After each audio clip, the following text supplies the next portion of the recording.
Assalamualaikum warahmatullahi wabarakatuh. Halo teman-teman, kembali lagi di channel saya NAR Speed. Dan pada kesempatan kali ini kita akan sedikit membahas atau nge-review CDA Racing Jupiter MX merek BRT. Sebelumnya, buat teman-teman yang belum subscribe, silahkan di subscribe channel ini dan jangan lupa aktifkan loncengnya agar mendapat notif bila saya mengupload video-video baru atau video menarik lainnya. Dan langsung saja kita ke CDA nya. Pertama, apa sih fungsi CDA itu? Secara garis besar, fungsi CDA adalah sebagai pengatur percikan api busi, itu secara garis besar, dan ada juga beberapa fungsi lainnya. Langsung aja kita buka CDA nya. Apa aja kita dapat? Sini kita dapat soket, ini juga soket, nanti bisa kita pasang untuk saklarnya. Ini ada soket sama kabel.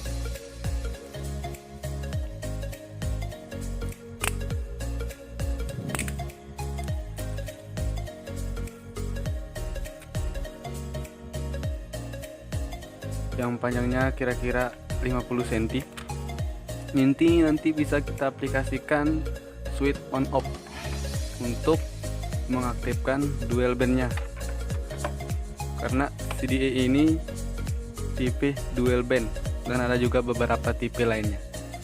Dan tipe dual band sendiri ada 3 tipe, yaitu tipe standar, touring, dan juga kompetisi. Yang saya pilih ini adalah tipe TR atau touring.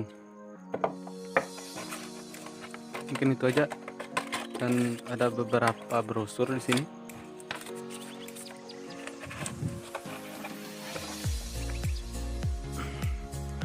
Yang seperti inilah CDA-nya.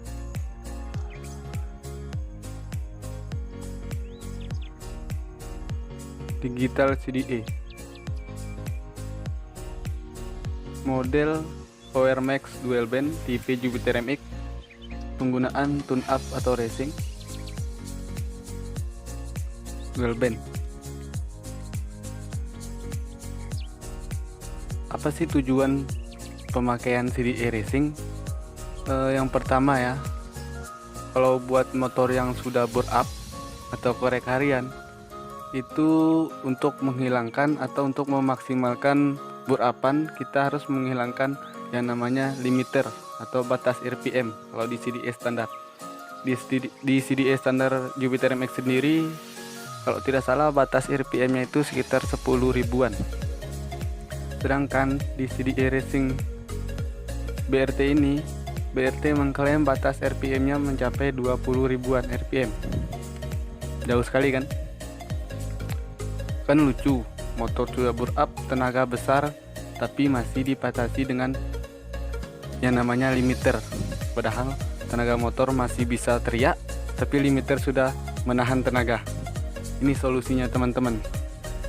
Dan juga buat motor-motor standar bisa pemakaian CDA Racing ini dengan keuntungan pertama, tenaga kuda atau horsepower naik sekitar 20% ya. Unlimited atau tanpa batas RPM. Dan yang pastinya powernya bertambah ya.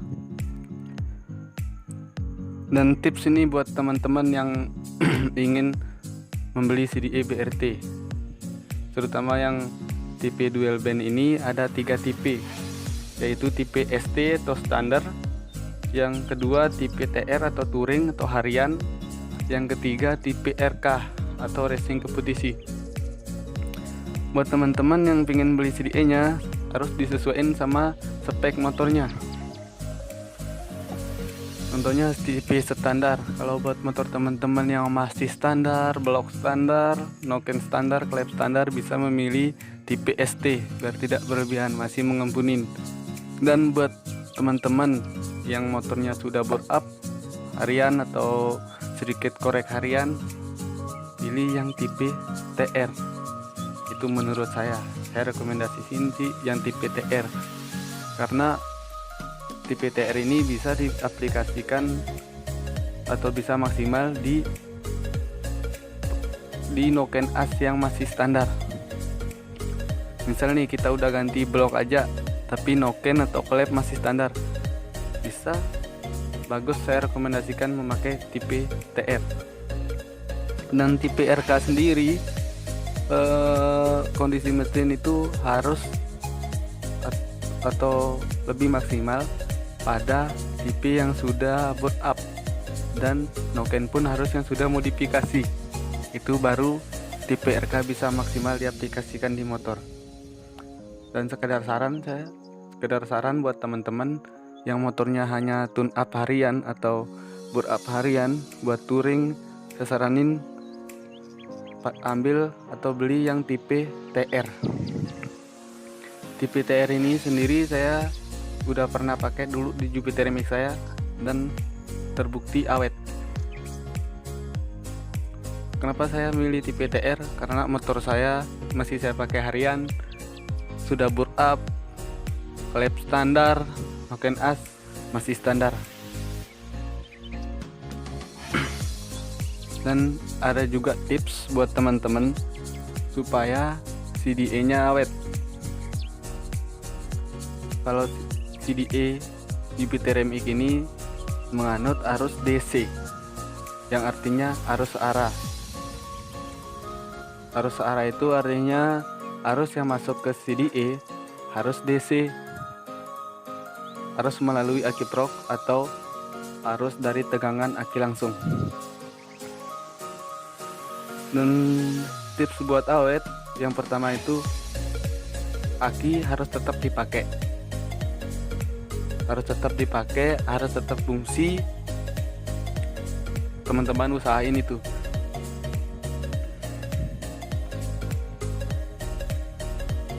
Itu tips dari saya.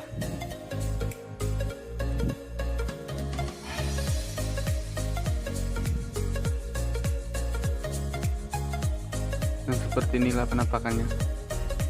Di sini ada 3 lubang soket. Yang ini soket untuk kepengapian, yang ini soket untuk mengatur sensor-sensor, dan ini soket untuk pengaktifan dual band atau penonaktifan dual band.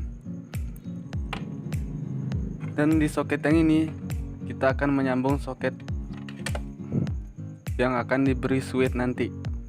Kita bisa langsung sambungkan ke sini.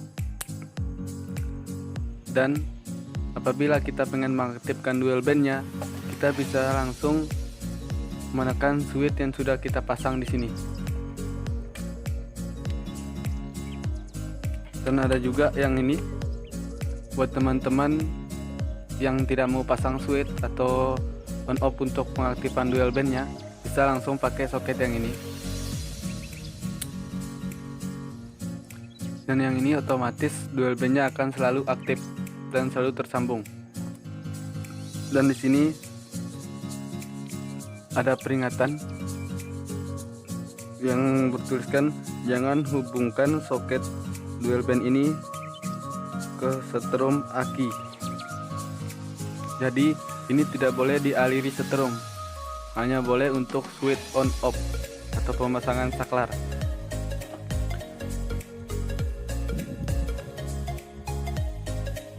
Mungkin sekian dulu video dari saya. Terima kasih sudah menonton. Jika teman-teman suka dengan video ini, jangan lupa klik jempol ke atas, dan apabila ada pertanyaan silahkan tulis di kolom komentar. Jangan lupa subscribe dan share video ini. Terima kasih sudah menonton. Assalamualaikum warahmatullahi wabarakatuh.